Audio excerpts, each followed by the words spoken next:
What is up, guys? It is the Blue Bloods, and listen, this is our only episode for Thanksgiving Day. I pushed back the release date, man, so I'm hoping y'all had a great day with y'all's family, man. Wanted to drop this in the afternoon so you can catch this on your way home and or catch up tomorrow as you're traveling or Saturday morning, man. But I figure what better episode to drop on Thanksgiving Day? What episode would be worthy of that? And as y'all see with the jerseys in the background, we have the best college football rivalry in the country. I'm a little biased, and I'm sure Alabama and Auburn fans listen. We can disagree at the end of the video together, but we can all come together and say the Iron Bowl might be the best rivalry in sports, man. I just, in my opinion, we have the number three Alabama Crimson Tide traveling to Jordan-Hare Stadium to take on Auburn. The Crimson Tide are a 19.5 point favorite right now in a game that is the CBS game of the week at 2:30 p.m. Central Time, as all SEC fans know. But the best college football rivalry takes place in Jordan-Hare this weekend. These two teams are in very different places and heading two very different directions right now, but everybody knows in this one you could throw the records out the window, and this rivalry is always one that's at least going to be competitive for the first half, I would have to say. But the implications are still there, just like they are every year. We have college football playoff spots on the line. We have momentum heading into one of the most hyped SEC championships we've had in a very, very long time.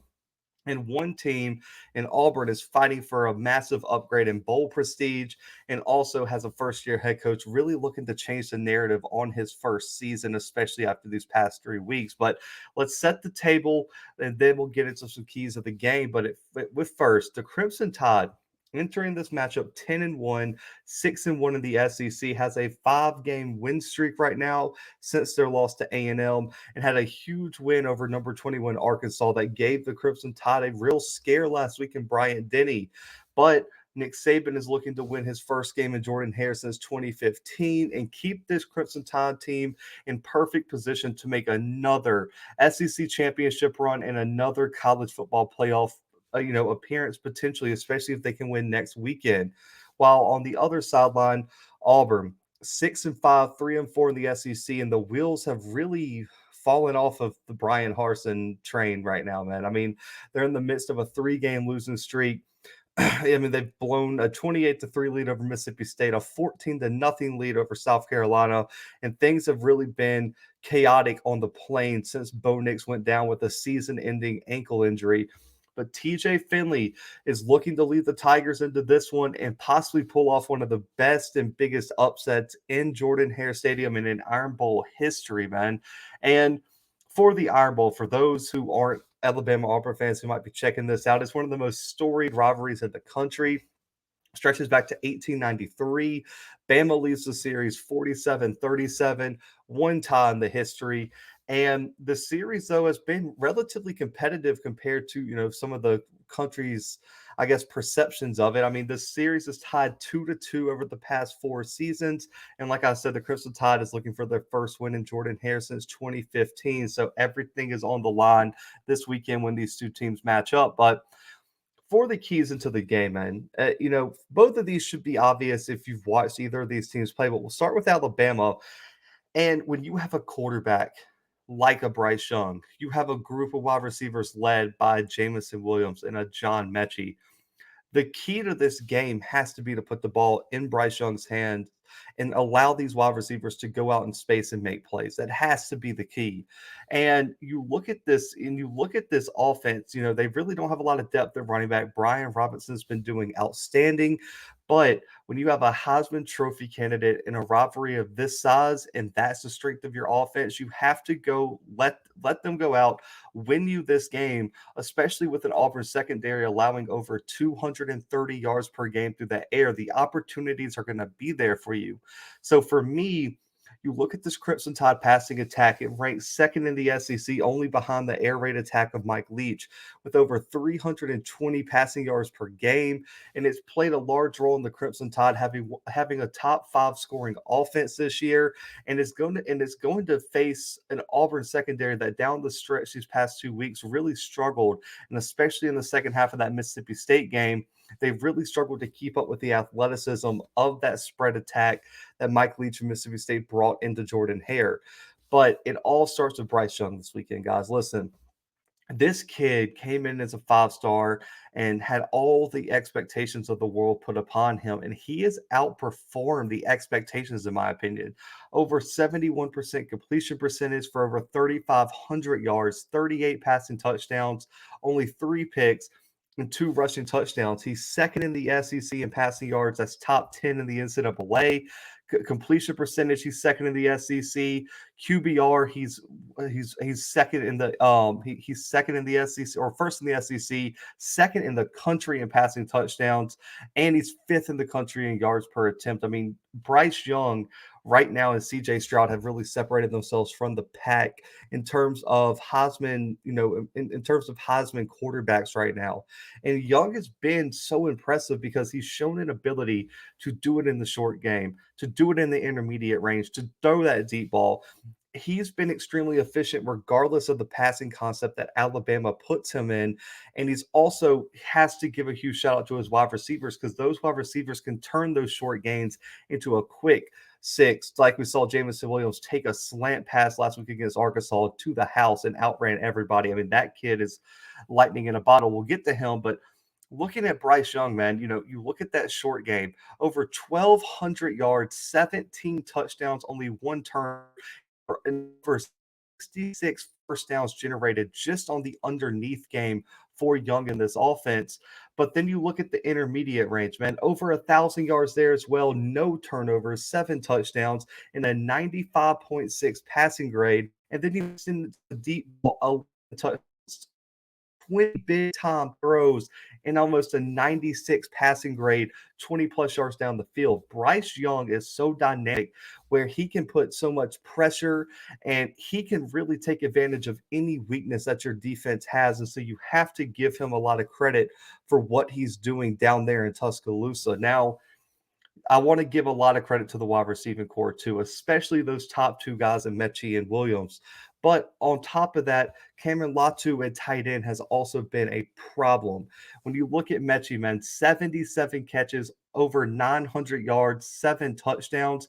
But the guy I want to focus on, this is the X factor. If you're an Alabama or Auburn fan, you remember in 2019 when Jalen Waddle had a huge day in Jordan-Hare in that 48-45 game just a few years ago.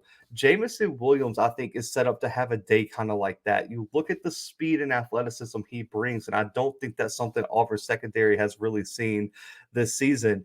You look at Williams, man, over 1,200 yards. He's averaging almost 21 yards per catch and 13 receiving touchdowns. He's top 10 in receiving yards. He's second in the country in receiving touchdowns, second in the SEC in yards per catch, and sixth in receptions.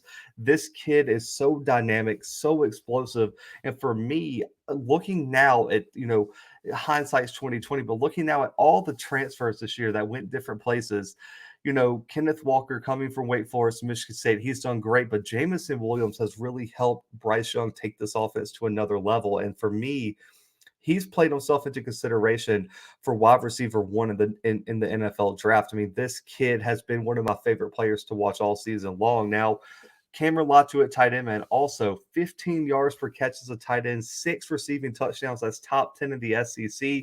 He's really shined and really broke out early in week 1 against Miami, and he's consistently played big time football for the Crimson Tide. Everyone thought Jaleel Billingsley was going to be the guy for Alabama, and really and truly Latu has really taken that spot over. So that's going to be the key for Bama. Jamison Williams, Bryce Young, Mechie, this passing game, put pressure on Auburn's secondary to make plays in space. That's a spot where they have not excelled this year. Outside of Roger McCreary, there's a lot of question marks in the back end of this Auburn defense. I think Alabama is primed to really take advantage of that. Now, the key for the Tigers really lies in the rushing attack. On the other hand, that's the strength of this offense. When you have a backup quarterback starting in place of Bo Nix and TJ Finley, you have to keep the pressure off of him. He's not a guy that you want to throw 40, 50 times a game. You have to run the football and set him up off of play action, set him up on short passes and things like that, and get some of these wide receivers some one-on-one opportunities in the back end of the Alabama defense. Now, they have a very tough matchup though. Alabama is allowing less than 85 yards per game on the ground. So Auburn's going to have to play big time football this weekend to have a chance to win it. And when you look at the running back room, Tank Bigsby, Jarquez Hunter, that's the strength of this Auburn offense. It has been in the preseason, it has been all year.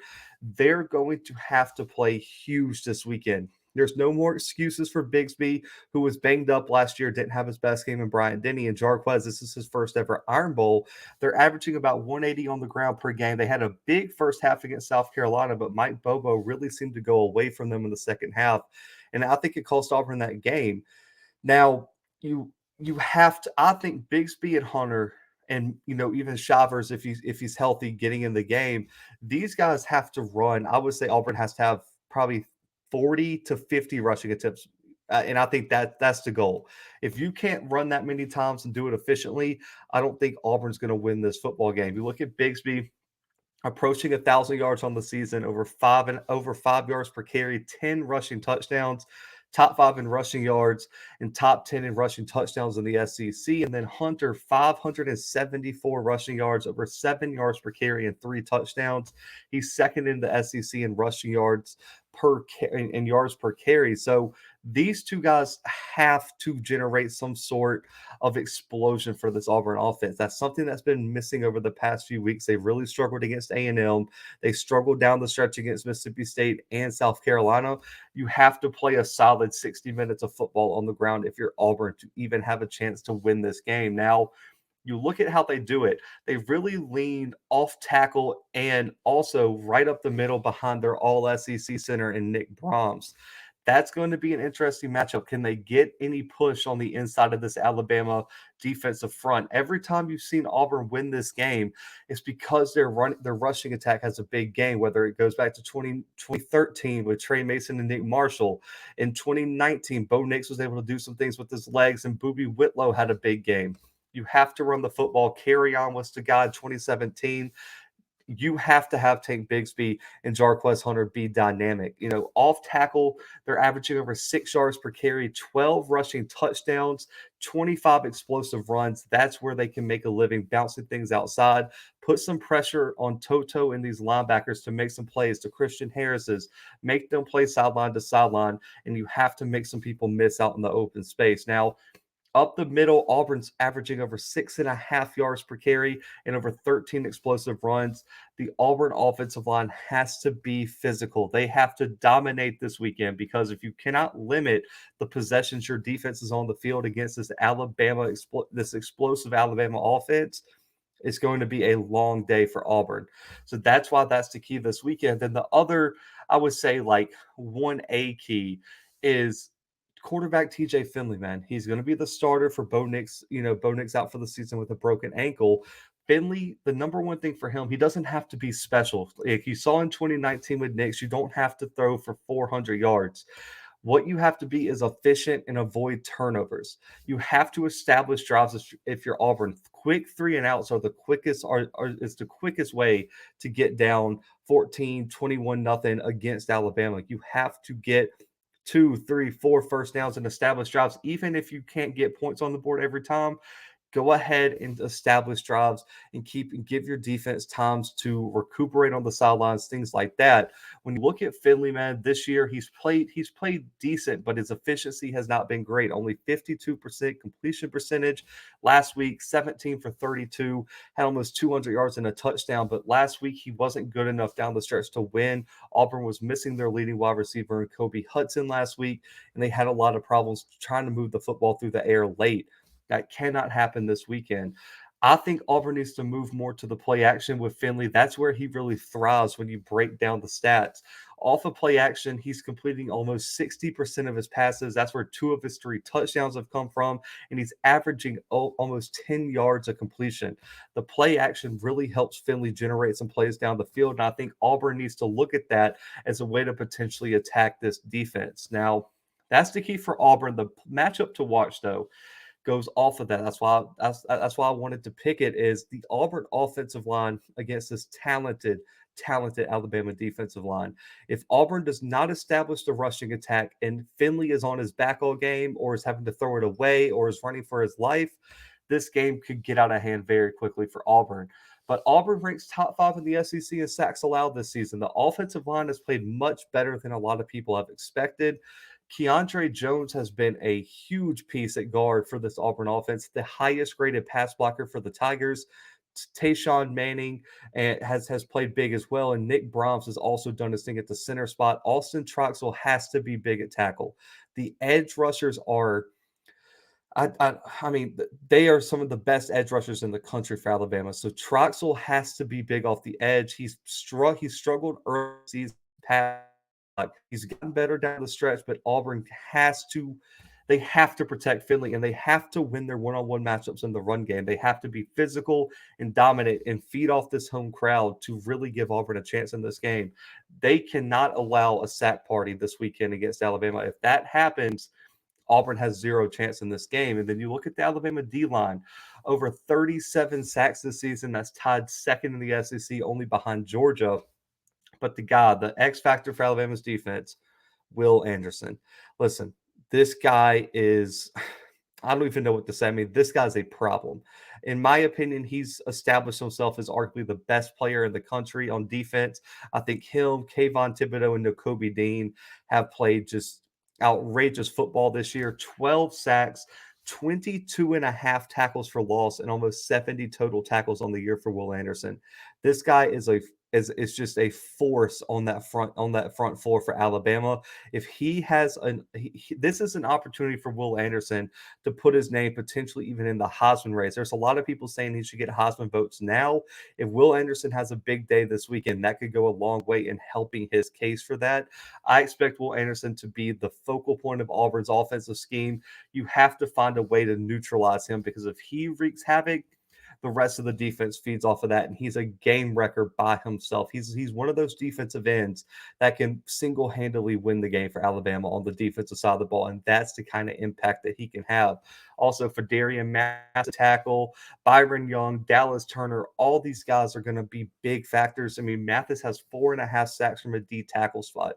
And he can be a big force, especially since Auburn likes to run the football up the middle. Mathis has to have a big game as well. And then Young and Turner have kind of combined to replace some injuries on the edge for Alabama, but they've combined for 5 sacks, over 10.5 tackles for loss, and almost 50 total tackles this year. Dallas Turner is a promising young prospect for the Crimson Tide. And I expect this defensive line to be a huge factor this weekend. If they slow down Auburn's run game, they get a lot of tackles for loss. They're playing in Auburn's backfield.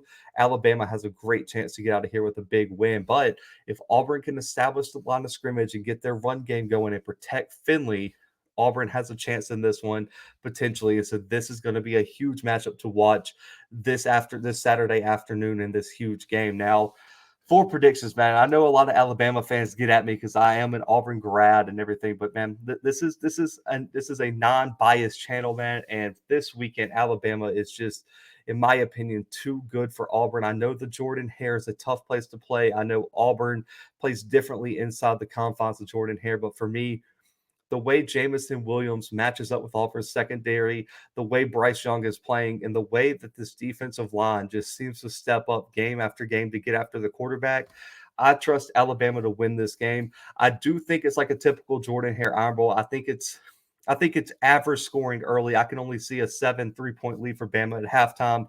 Auburn playing inspired, but with Auburn's second half struggles and Alabama's explosive offense, I see Alabama pulling away late to win a big one. I have the Crimson Tide winning the Iron Bowl this year, 38-20 over the Auburn Tigers in Jordan-Hare Stadium, an 18-point win. Not exactly covering, but still a big win for Nick Saban's squad in Jordan-Hare. 38 Alabama, 20 Auburn in this year's Iron Bowl. Guys, Make sure to like the video, comment your score predictions, takeaways of the game, everything below, man. I hope y'all had a great Thanksgiving, man, from my family to yours. I hope everyone has safe travels if you're traveling as well. This is the first Iron Bowl I've missed in a long time because I'm not in Alabama right now. But listen, if everyone's going, man, y'all be safe, especially traveling down to Auburn. But listen, guys, we'll be back tomorrow. A huge day of previews tomorrow, a live stream tomorrow night as well. So make sure to tune into that. If you're new, subscribe, like the video, guys. But happy Thanksgiving, and the Blue Bloods will be back tomorrow with more videos. But we out for now.